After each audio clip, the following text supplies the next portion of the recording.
I'm back here again, and I'm going to be talking about a new nation. I'm going to be talking about the nation of early age Pangaea.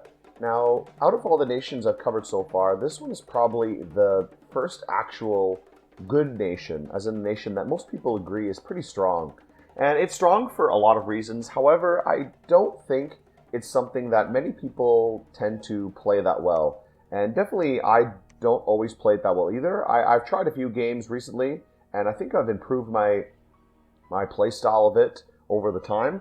But this is actually one of the first nations I tried when I first got Dominions. A lot of the nations were very confusing. I mean, Dominions is a little bit of an intimidating game when you first pick it up. And I remember, I think it was in, not Dominions 5, but one of the older Dominion games, Pangaea was one of the first nations I took a look at. And I thought it looked pretty cool, the kind of Greek mythological creatures. It was very interesting looking, and it seemed pretty simple to me. So I thought it was interesting to play, and I mostly played it as a very stand-up, make a big, huge mass of units and just attack someone. So that's how I used to play. Over time, I've kind of been lightened to thugging and then on a lot of other things too. So I've developed my idea of how to actually play this nation. So how exactly do you play Pangaea? Well, one thing is Pangaea does have a lot of variety to it. It does have a very strong sacred unit. That is the White Centaur. This is one of the top tier sacreds definitely in the game. It doesn't look like much. It's stealthy. It's a berserker. It recuperates, but it's very good. It has 3 attacks, a javelin, a lance, and a hoof. It does have the lance charge bonus when it hits, and it's decent protection as well, plus high hit points, fairly good stats all around. So this is just a very good sacred unit. And this is really the backbone of the entire nation of early age Pangaea. When you're growing, expanding, you want to use your White Centaurs a lot. And the White Centaurs are so good that often you don't even really need much of a bless to make use of them. Like, they're just that good by themselves, even with a very minimal bless, which actually this game, I took a pretty minor bless, I would say so. And I took a little bit of a unique bless, something I don't see very often. I'll talk about that in a minute. We'll come back to this game in a little while. This is just a game I've been playing. You can see I've got some stealthy units around. These are a few very basic thugs. A Centaur Hierophant with a Frostbrand, and that's all you need. One of these guys with a little bit of earth magic. That's it. And this is a perfect little mini budget thug. He will do a lot of work. I already was raiding someone here. This is Caleb. He was extending all the way up to the north here, and I took all this territory almost in one turn, and looks like he's almost dead now. So this is a pretty quick takeover of this territory, and that's all due to thugging. We have a few other piles of units here, but let's actually exit out of this game. And we'll take a look at the nation itself and also some god design ideas. So let's go make a new god. Go to Pangaea. So let's take a look at the nation first. Now, Pangaea has a very interesting lineup. And one thing I really like about Pangaea is you can actually use it in a lot of different ways. Now, it's not terribly efficient at certain strategies. There's some strategies that it really excels at. And I think that really you should focus more on raiding and thugging, but we'll talk about that in a minute. The main things that Pangaea excels at are, again, having very strong sacreds, stealthy sacreds. You can produce quite a lot of these as well. They're a little bit expensive, but not too much. I think they're definitely worth the price. You have really good commanders. Your Centaur Hierophant is a really great thug. Very strong, fairly good price too, good researcher as well. So all around, a very good unit. This guy leading a few Centaur or White Centaurs can do a lot of work. That's really all you need, to be honest, to raid in this game. You also have a few other commander units. In terms of your mages, you have the Centaur Hierophant and Centauride Hierophantide, which is basically the female. You can see she's naked here, or half naked.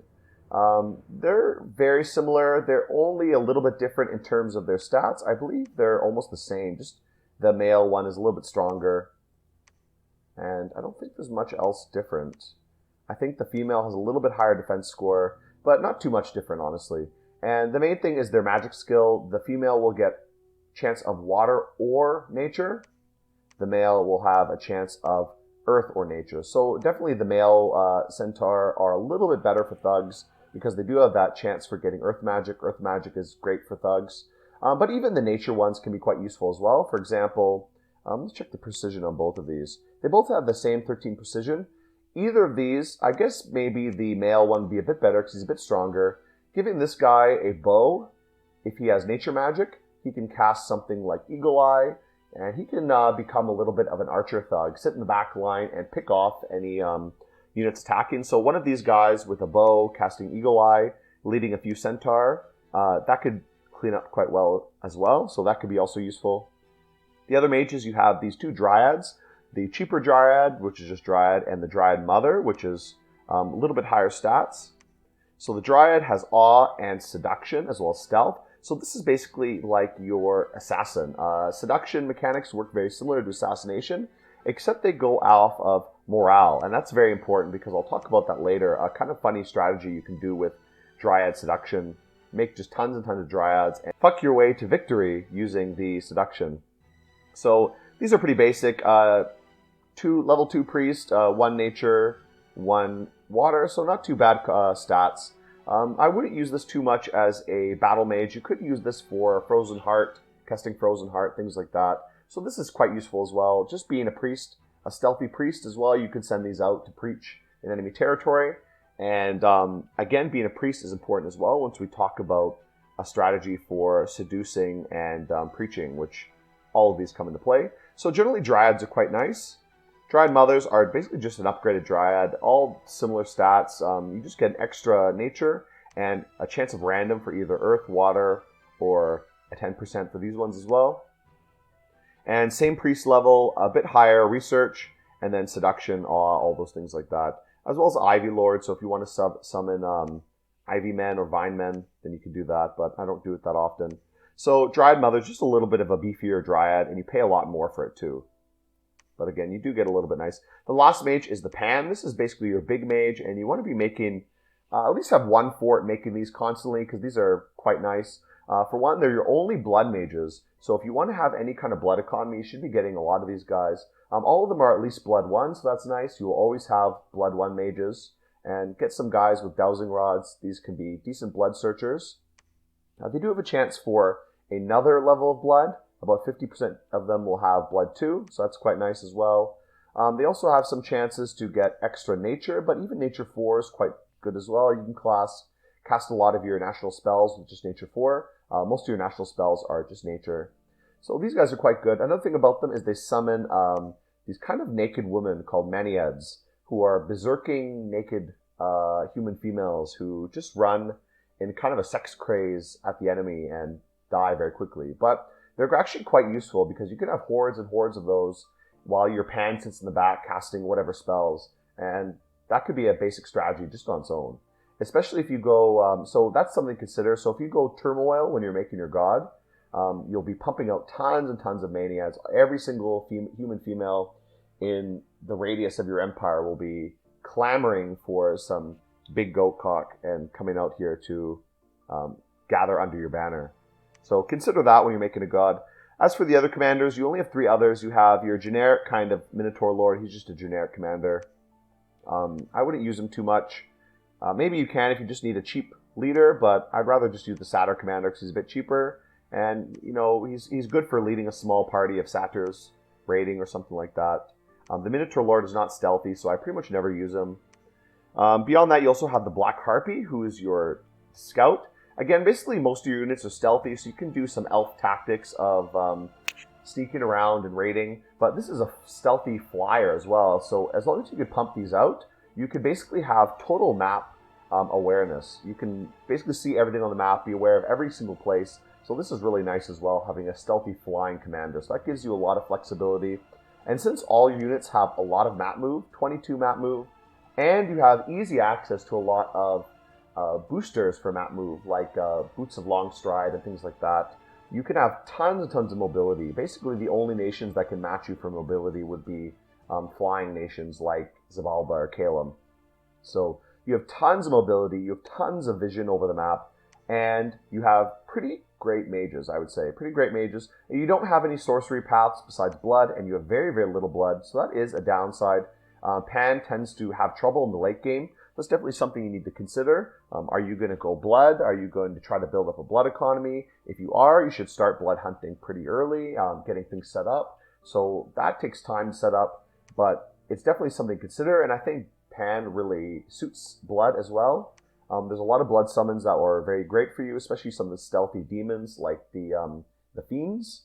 They pair really well with some of your commanders. If you take, for example, an undead leadership bless, then all your sacred commanders, like these guys, can lead around a couple of demons and cause some trouble. So that's something to consider as well. Definitely, if you want to go into blood, I would consider taking death on your god and taking undead leadership, because basically the only one who has undead leadership is your Pan, and he only has 5 undead leadership. So even if you're going to be using blood, you're not going to be leading your demons or anything around much. So you definitely need some kind of undead leadership to actually make it useful.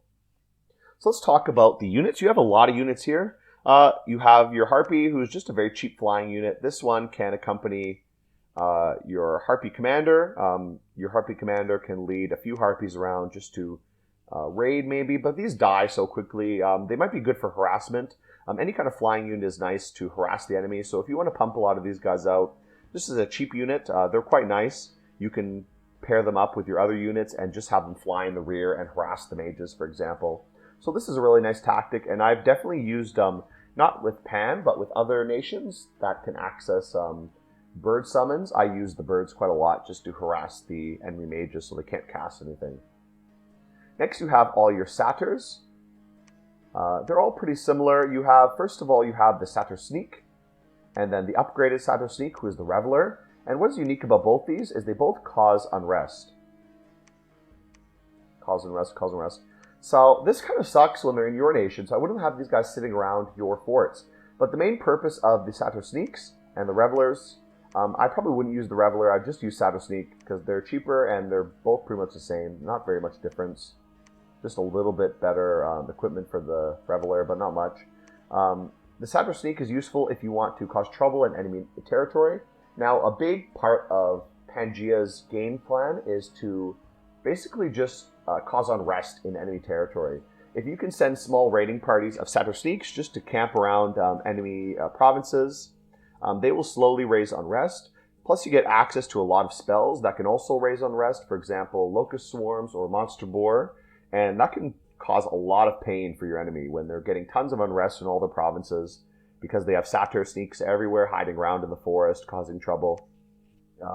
That's definitely a good strategy, and that's something I've used before. Raiding combined with unrest, raising unrest of your enemy, that really, really puts them off, and it really ruins their day. Definitely online, you could totally fuck someone up a lot if you combine those two.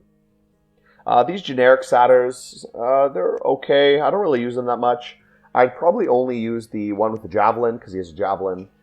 Beyond the fact that he has a javelin, I don't really use this that much. But if you want someone with a ranged unit, again, a javelin, you can use these, so not too bad. And they're all stealthy, so if you want a little stealthy raiding party with your satyr commander, that's okay. This is a good option. Still, I'd probably go with Satyr Sneaks and use them mostly for their unrest raising ability. Next, you have your 2 archer units. You have the Centaur and the Centauridae.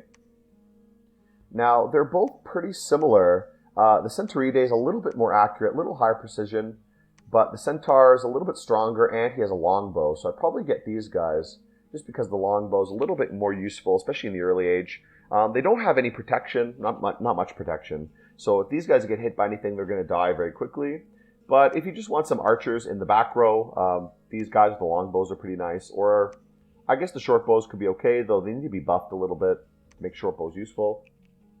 Next you have your 2 generic centaurs, and this is just the female and the male centaur. Both of them are pretty good. They're both very similar. The male centaur is a little bit stronger. The female one has a little bit higher defense skill. But other than that, not too much difference. There is a little bit of a price difference, I think. The male's a little bit more expensive, so if you're a little bit short on cash, you go with the female, but there's not too much of a difference, honestly. They're both quite good. Does the female have a shorter spear?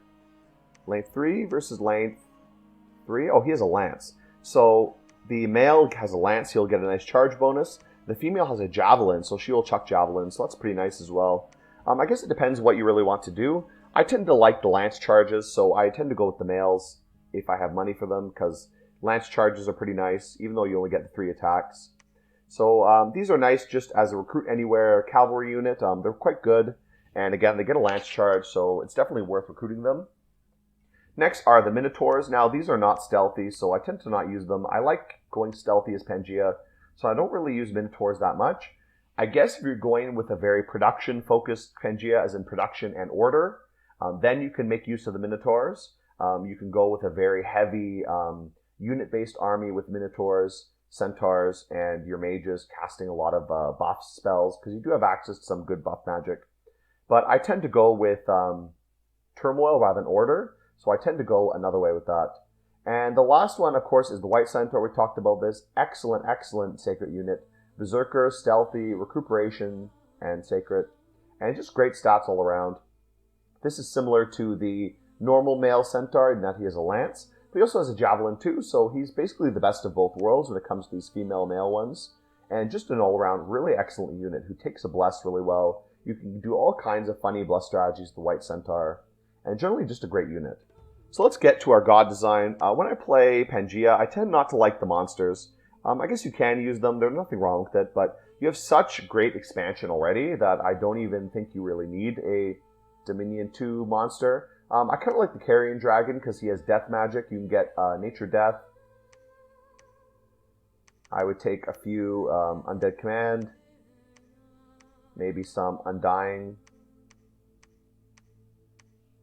Maybe only need even one Undead Command. You don't need that much. You mostly use it for demons only. So maybe something like that could be okay. Just so your units can lead a few Undead around. So maybe 1 or 2 Undead Command. 1 or 2 Undying. 2 or 3 Undying. That could be okay. And then for nature, maybe go for something like Berserker. You already have Berserker, but that'll give you a boost for your Berserker. I might go with something like Barkskin if I'm doing Awake. That way my naked kind of units will get a little bit more protection. So your base protection is pretty minimal. You only get 3 natural protection for most of these guys.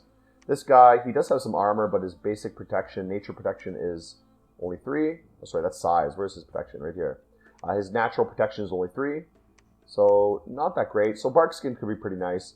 You could go a little bit more expensive, go for something like Regen. That could be okay too. And then for the stats, I would go maybe something like this.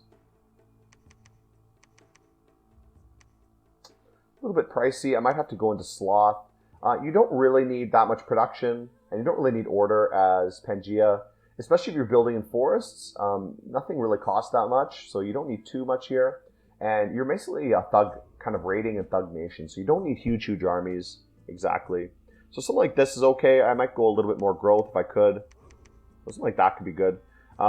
This is something interesting as well, and Death Magic is pretty useful for you as Pangaea. So this could be an option if you really want a Dominion 2 monster.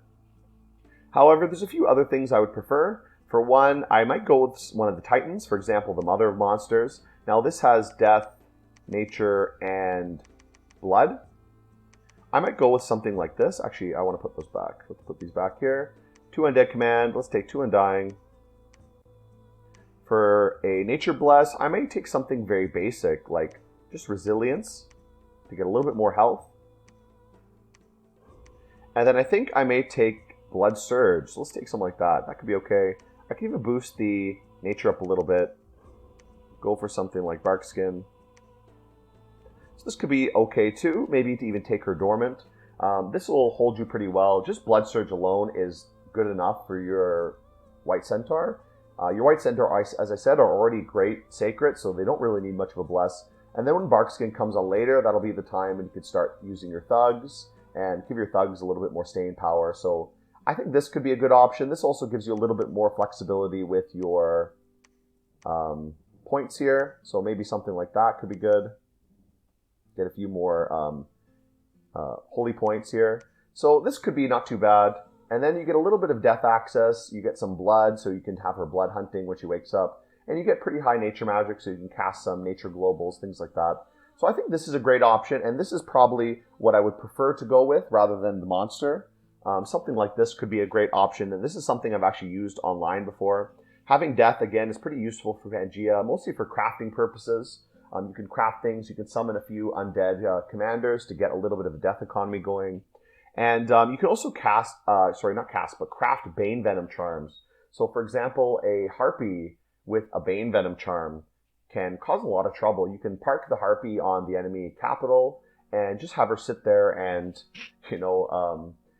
basically drain the economy, drain the population there. Or I guess maybe not a harpy. A harpy is good for mobility, but they'll die pretty quickly from disease.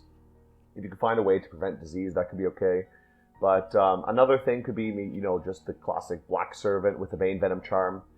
You can do some really, really funny stuff where you have, for example, Black Servants camping on the enemy, every single enemy fort with Bane Venom charms. Then you're casting tons of unrest-causing spells like Monster Boar or Locust Swarms. And then you have Satyr Sneaks causing more unrest. And then you're raiding them with your thugs. You can really totally destroy the economy of a nation very, very quickly with a lot of these things. So Death kind of enables that a little bit. It allows you to do more cheesy kind of stuff.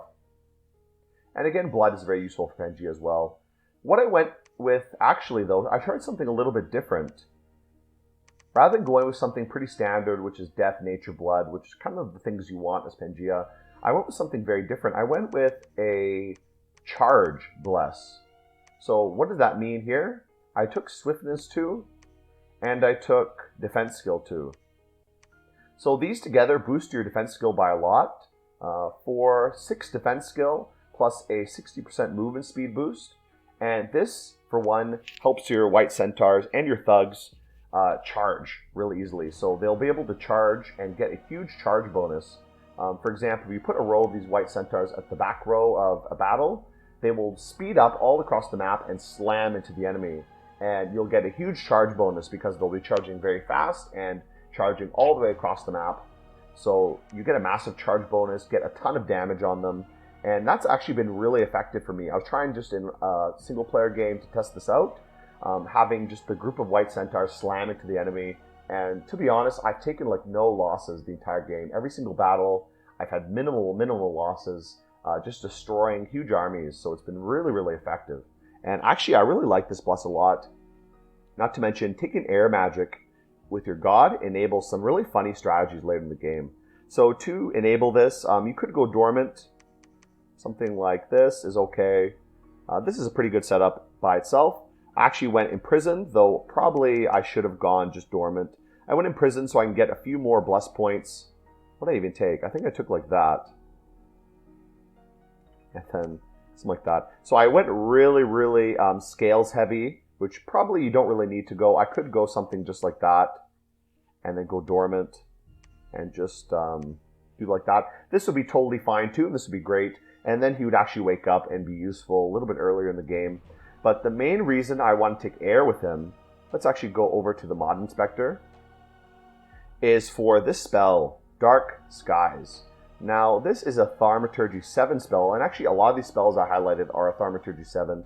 Thaumaturgy is very useful for Pangaea, and it's something that, to be honest, once you get to Tharm 7, you can pretty much win the game with a lot of these spells. Let's take a look at them. So for one, this is a world enchantment and battlefield enchantment.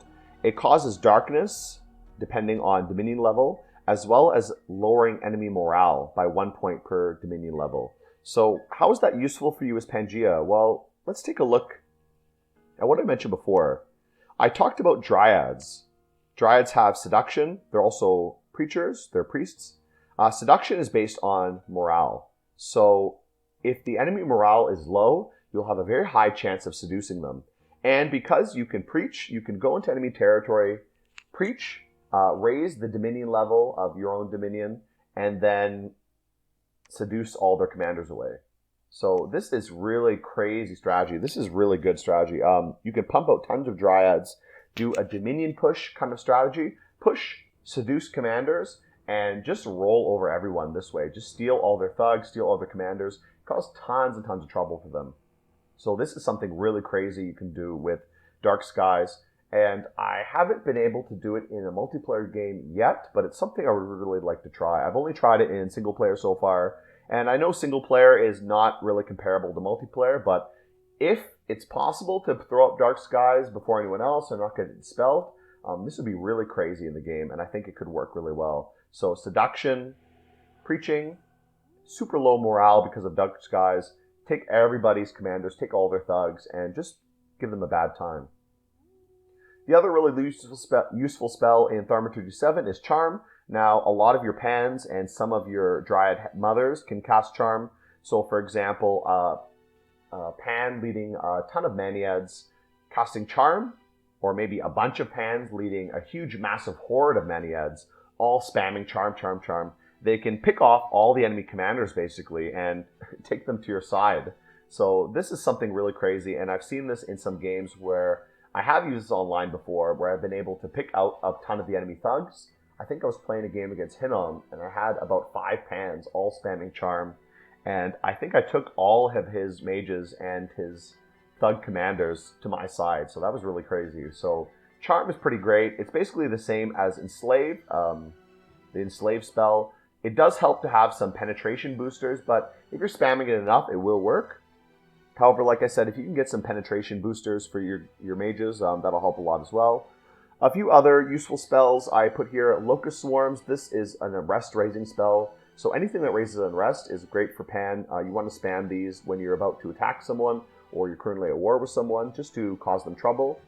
Another spell at Tharm 7 is Vengeful Water. This is something in combination with Dark Skies that can cause a lot of trouble. So Dark Skies causes the morale deficit, losing morale and darkness. Vengeful Water, chance of elemental attacks for every point of Dominion. So basically within your Dominion, outside of like deserts and stuff, you'll have a chance to be attacked by a water elemental. So this is like basically just general assassinations attempts, everyone in your Dominion. So this is really good as well, especially with a Dominion push strategy. Vengeful Water, Dark Skies, and a Dryad-based Dominion push is a really, really cool and viable strategy for Pangaea. And it's something that I really want to try next time I play this online. But it's really, really fun to do because it makes people super, super pissed. A few other spells I highlighted besides these. Gift of Nature's Bounty. This gives a huge income bonus, which is great for Pangaea. And I mentioned Locust Swarms as well. Let's also take a look at your national spells. Now, most of these are kind of generic. We have these Tune spells. I guess you could use these in combat, but I don't use them too much. The main one is Grow Fortress. Now, Fortresses are really expensive for Pangaea, but if you use this spell, you'll get a full-size fortress. Normally, you can only get the wooden forts as Pangaea, but if you use this, you'll get a full fortress in any forest, or I believe any sea province as well. So any forest or normal sea, not deep sea, and you'll instantly get a forest there. Instantly get a fortress there. So this is great, and this is what you should be doing to get forts up. You can use your money if you want to get forts in certain strategic places that aren't near a forest, but I would try to get most of your fortresses through this, and then anything else, just use whatever money you have to build them. So you can actually expand really quick as Pangaea, and part of Pangaea's strategy is really to boom. You want to get a lot of forts up, you want to get a lot of gem income going, you want to get a lot of units being put out, and just go everywhere. Just spread everywhere you can. You want to go max growth. That should be your strategy as Pangaea. Just grow as much as possible.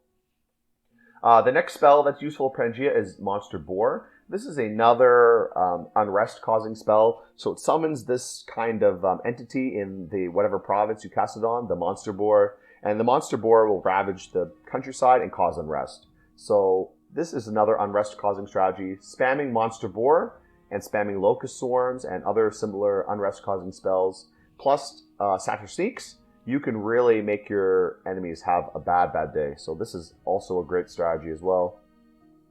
Beyond that, not too much else to say. One other thing I will say for units, let's look at some blood units specifically. One blood unit I like to use is the Fiend.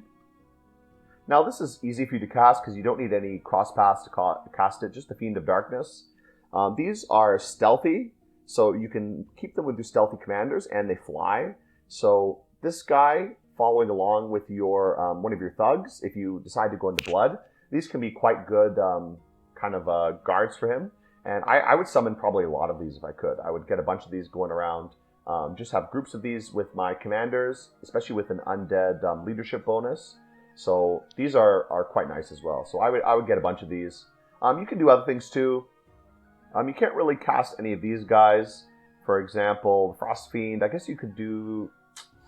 I don't know. You can't really do Frost Fiend. I think the only other blood summon that's quite good you can get is the Hell Knight. Where's the... Is it Demon Knight? Right, Demon Knight. Here it is. Now, I think you can get Demon Knight, right? What do you need to summon Demon Knight? What is this? Bind Demon Knight. You need 2 nature, 2 death. So this is possible for you to get. Your pans have nature, earth magic. So, for example, if you have a blood 2 pan, you can give him some earth boots, and he'll be able to summon Demon Knight. So this could be a good option as well, just for a little bit more power in the late game. So a bunch of Demon Knights going around can be quite useful. There's lots of other options for you as well. Some disease demons. This is another thing you can do to cause trouble in enemy territory.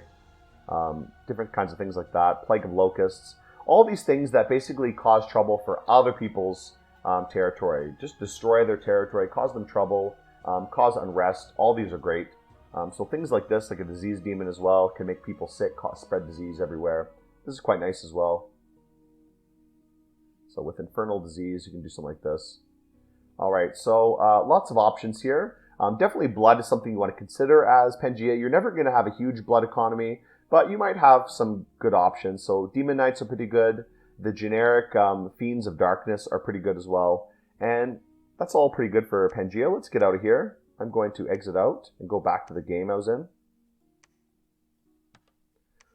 Now, this is a game I was playing just against AI. You see, I expanded really, really well. As Pangaea, you have no trouble expanding. I went with the god that I mentioned before, the Swiftness and Defense bonus god.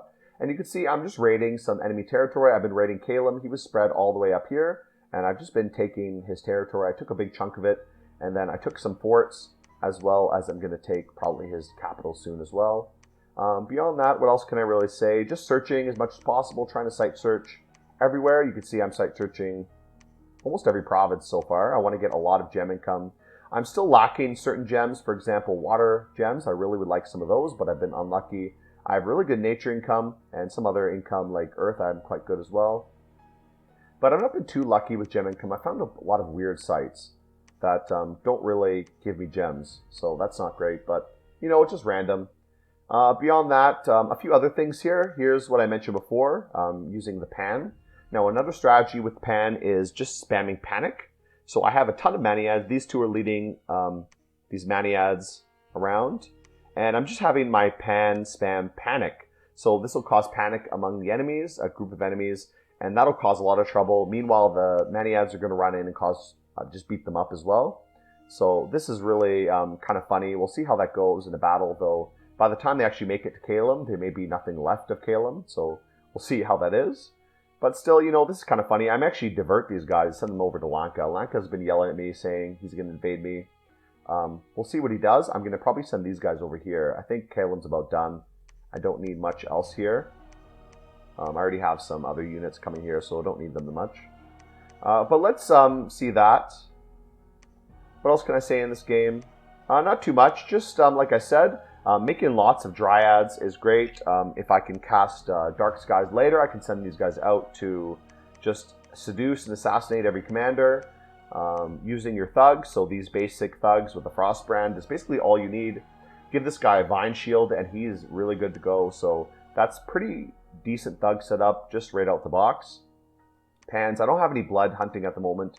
Probably if I was playing online, I would get some of these pans out blood hunting really soon. Definitely worth blood hunting early, and you should be blood hunting a lot in this game, as much as you can, basically. But again, that depends if you want to go for a heavy blood strategy or you want to do something else. So not much else you can really say about this game. Pangaea is a really excellent nation, has a lot of variety of strategy. Definitely a nation you want to focus more on raiding and practicing raiding, thugging, rather than just sending a big army and crushing them. You can have some big armies, like right here I have a big army of units here running in, but most of the time I'd rather just sneak around, cause a lot of unrest, scout everywhere, and just raid all the territory. For example, if you could really elf someone as Pangaea, just take all their territory away, then cause unrest in all their forts, you can destroy them very, very quickly. So Pangaea is a great nation, check it out, and I think I'll see you guys again next time. So see you guys.